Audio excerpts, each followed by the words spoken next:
Street ಸ್ಟೈಲ್ನಲ್ಲಿ fish ಫ್ರೈನ ಯಾವ ರೀತಿ ಮಾಡೋದು ಅಂತ ನೋಡೋಣ. ತುಂಬಾ ಕಡಿಮೆ ಮಸಾಲೆಗಳನ್ನ ಯೂಸ್ ಮಾಡಿಕೊಂಡು ತುಂಬ ಟೇಸ್ಟಿಯಾಗಿರುವಂಥ ಫಿಶ್ ಫ್ರೈ ಹೊರಗಡೆ ಎಲ್ಲ ತಂದಾಗ ಸಿಗುತ್ತಲ್ಲ ಟೇಸ್ಟ್, ಅದೇ ಟೇಸ್ಟ್ ಇಲ್ಲಿ ಬರುತ್ತೆ. ಬನ್ನಿ ಹಾಗಿದ್ರೆ ಮಾಡೋದು ನೋಡೋಣ. ನಾನಿಲ್ಲಿ ಒಂದು ಫಿಶನ್ನು ಮಾಡೋದು ತೋರಿಸ್ತಾ ಇದ್ದೀನಿ. ನೀವು ಬೇಕಿದ್ರೆ ಯಾವುದೇ ಫಿಶ್ನು ಕೂಡ ಬಳಸ್ಬೋದು. ನಾನಿಲ್ಲಿ ಜಿಲೇಬಿ ತೊಗೊಂಡಿದ್ದೀನಿ. ಇವಾಗ ನೋಡಿ 1 ಟೇಬಲ್ ಸ್ಪೂನಷ್ಟು ಅಚ್ಕಾರದ ಪುಡಿ, 1 ಟೀ ಸ್ಪೂನಷ್ಟು ಧನಿಯಾ ಪುಡಿ ಹಾಕ್ಕೊಂಡಿದ್ದೀನಿ, 1 ಟೀ ಸ್ಪೂನಷ್ಟು ಜೀರಿಗೆ ಪೌಡರ್ ಹಾಕ್ಕೊಂಡಿದ್ದೀನಿ, ಹಾಗೆ 1 ಟೀ ಸ್ಪೂನಷ್ಟು ಪೆಪ್ಪರ್ ಪೌಡರ್ ಕೂಡ ಹಾಕ್ಕೊಂಡಿದ್ದೀನಿ. ಈ ಎಲ್ಲ ಇಂಗ್ರೀಡಿಯೆಂಟ್ಸ್ ಲಿಸ್ಟ್ ಏನಿದೆ ಡಿಸ್ಕ್ರಿಪ್ಷನ್ ಬಾಕ್ಸ್ನಲ್ಲಿ ಇರುತ್ತೆ, ಅಲ್ಲಿ ನೀವು ಮಾಡಬೇಕು ಅಂದ್ಕೊಂಡ್ರೆ ನೋಡಿಕೊಂಡು ಮಾಡ್ಕೊಳ್ಳಿ. ನೋಡಿ ರುಚಿಗೆ ಎಷ್ಟು ಬೇಕಷ್ಟು ನೋಡಿಕೊಂಡು ಉಪ್ಪನ್ನು ಕೂಡ ಸೇರಿಸ್ಕೊಂಡಿದ್ದೀನಿ. ನಾನಿಲ್ಲಿ ಒಂದು ಅರ್ಧದಷ್ಟು ನಿಂಬೆಹಣ್ಣನ್ನು ರಸವನ್ನು ಹಾಕ್ಕೊಳ್ತಾ ಇದ್ದೀನಿ. ನಿಂಬೆಹಣ್ಣಿನ ರಸ ನಿಮಗೆ ಹಾಕೋಕ್ಕೆ ಇಷ್ಟ ಇಲ್ಲ ಅಂದರೆ ಹುಣಸೆ ಹಣ್ಣಿನ ರಸವನ್ನು ಕೂಡ ಮಾಡ್ಕೊಂಡು ಹಾಕ್ಕೋಬೋದು.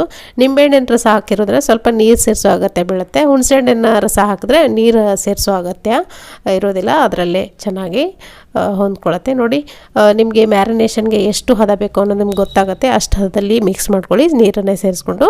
ಇವಾಗ ನೋಡಿ ಇದು ರೆಡಿಯಾಗಿದೆ. ಇದನ್ನು ಫಿಶ್ ಮೇಲ್ಗಡೆ ಕೋಟಿಂಗ್ ಮಾಡ್ಕೊಳ್ಳೋಣ. ಚೆನ್ನಾಗಿ ಕೋಟಿಂಗ್ ಮಾಡ್ಕೊಳ್ಳಿ.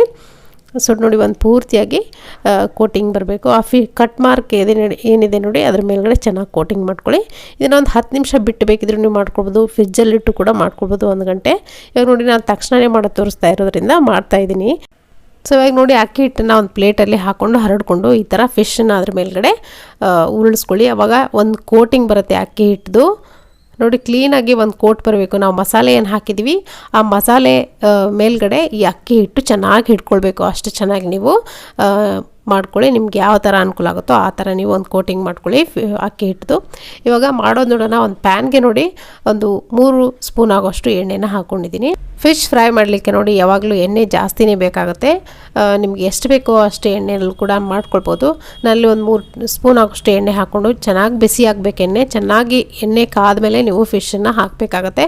ನೀವು ಅರ್ಧಂಬರ್ಧ ಎಣ್ಣೆ ಕಾಯಿಸಿ ಫಿಶನ್ನು ಹಾಕಿದರೆ ಮಸಾಲೆ ಏನಿದೆ ನೋಡಿ ಅದೆಲ್ಲ ಬಿಟ್ಕೊಳ್ಳುತ್ತೆ, ಅಂಟ್ಕೊಳ್ಳುತ್ತೆ ಪಾತ್ರೆಗೆ. ಆಮೇಲೆ ಅದು ಕೋಟಿಂಗ್ ಚೆನ್ನಾಗಿ ಬರೋಲ್ಲ. ಅದಕ್ಕೋಸ್ಕರ ಚೆನ್ನಾಗಿ ಕಾಯಿಸ್ಕೊಳ್ಳಿ ಎಣ್ಣೆ ಚೆನ್ನಾಗಿ ಕಾದ್ಮೇಲೆ ಫಿಶ್ ಹಾಕ್ಕೊಂಡು ಚೆನ್ನಾಗಿ 2 ಬದಿನೂ ಫ್ರೈ ಮಾಡ್ಕೊಳ್ಳಿ.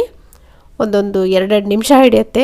ಚೆನ್ನಾಗಿ ಒಳಗಡೆವರೆಗೂ ಫಿಶ್ ಎಲ್ಲ ಫ್ರೈ ಆಗಬೇಕು. ಅದಕ್ಕೋಸ್ಕರ ಒಂದು 2 ನಿಮಿಷ ಹಿಡಿಯುತ್ತೆ. ಒಂದೊಂದು ಬದಿ ಕೂಡ ಮೀಡಿಯಮ್ ಲೋ ಫ್ಲೇಮ್ ಇಟ್ಕೊಂಡೇ ಇದನ್ನು ಫ್ರೈ ಮಾಡ್ಕೊಳ್ಬೇಕು. ಹೈ ಫ್ಲೇಮ್ಲಿಟ್ಟರೆ ಮೇಲ್ಗಡೆ ಇರೋಂಥ ಮಸಾಲೆ ಏನಿದೆ ಪೂರ್ತಿಯಾಗಿ ಸೀದೋಗುತ್ತೆ, ಒಳಗಡೆ ಫಿಶ್ ಬೆಂದಿರಲ್ಲ. ಅದಕ್ಕೋಸ್ಕರ ಸ್ವಲ್ಪ ನಿಧಾನವಾಗಿ ಪೇಷನ್ಸಿಂದ ಒಂದು 2 ನಿಮಿಷ ಫ್ರೈ ಮಾಡ್ಕೊಳ್ಳಿ. ಒಂದೊಂದು ಸೈಡು ಕೂಡ ಕಲರ್ ಕೂಡ ಚೇಂಜ್ ಆಗೋಲ್ಲ. ಸೀದೋಗ್ ಥರ ಕಲರ್ ಆಗುತ್ತಲ್ಲ ಅದು ಕೂಡ ಆಗೋಲ್ಲ. ಚೆನ್ನಾಗಿ ಫಿಶ್ ಫ್ರೈ ಚೆನ್ನಾಗಿ ಕಲರ್ಫುಲ್ಲಾಗಿ ಬರುತ್ತೆ. ಒಂದು ಸ್ವಲ್ಪ ಟೈಮ್ ಹಿಡಿಯುತ್ತೆ ಫಿಶ್ ಫ್ರೈ ಮಾಡಲಿಕ್ಕೆ.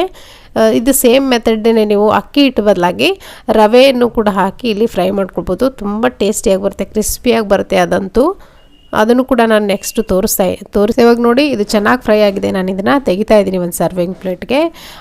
ಸಾಂಬಾರು ಅನ್ನ ರಸಮ್ ಜೊತೆ ಸೈಡಲ್ಲಿ ತಿಂತಾಯಿದ್ರೆ ತುಂಬಾ ಟೇಸ್ಟಿಯಾಗಿ ಎಷ್ಟು ಅನ್ನ ತಿಂದ್ವಿ ಅನ್ನೋದೇ ಗೊತ್ತಾಗಲ್ಲ, ಅಷ್ಟು ಚೆನ್ನಾಗಿರುತ್ತೆ. ಸೊ ನೋಡಿ ಇವಾಗ ಸ್ಟ್ರೀಟ್ ಸ್ಟೈಲಲ್ಲಿ ಹೊರಗಡೆ ಹೋಗಿ ತಂದಾಗ ಅವರು ಮೇಲ್ಗಡೆ ಈ ಫಿಶ್ ಫ್ರೈ ಮೇಲ್ಗಡೆ ಸ್ವಲ್ಪ ನೋಡಿ ಈ ಥರ ಚಾಟ್ ಮಸಾಲ ಹಾಗೆ ನಿಂಬೆಹಣ್ಣಿನ ರಸನ ಹಾಕ್ಕೊಡ್ತಾರೆ. ಅದಕ್ಕೋಸ್ಕರ ಅಷ್ಟು ಟೇಸ್ಟಿಯಾಗಿ ಬರುತ್ತೆ. ಖಂಡಿತ ಈ ರೆಸಿಪಿನ ನೀವು ಕೂಡ ಇದೇ ಸ್ಟೈಲಲ್ಲಿ ಫಾಲೋ ಮಾಡಿ ನೋಡಿ, ತುಂಬ ಚೆನ್ನಾಗಿ ಬರುತ್ತೆ. ಹೇಗಿತ್ತು ಇವತ್ತಿನ ಈ ಫಿಶ್ ಫ್ರೈ ರೆಸಿಪಿ? ಇಷ್ಟ ಆಯಿತಾ? ಇಷ್ಟ ಆದರೆ ಒಂದು ಲೈಕ್ ಒತ್ತೋದನ್ನು ಮರಿಬೇಡಿ. ಫೇಸ್ಬುಕ್ ಇನ್ಸ್ಟಾಗ್ರಾಮಲ್ಲಿ ಕೂಡ ನೀವು ನಮ್ಮನ್ನು ಫಾಲೋ ಮಾಡ್ಬೋದು, ಅಲ್ಲೂ ಕೂಡ ಸಪೋರ್ಟ್ ಮಾಡಿ ಅಂತ ಕೇಳ್ಕೊಳ್ತಾ ಮತ್ತೆ ಸಿಗ್ತೀನಿ ನೆಕ್ಸ್ಟ್ ರೆಸಿಪಿಯೊಂದಿಗೆ. Thank you.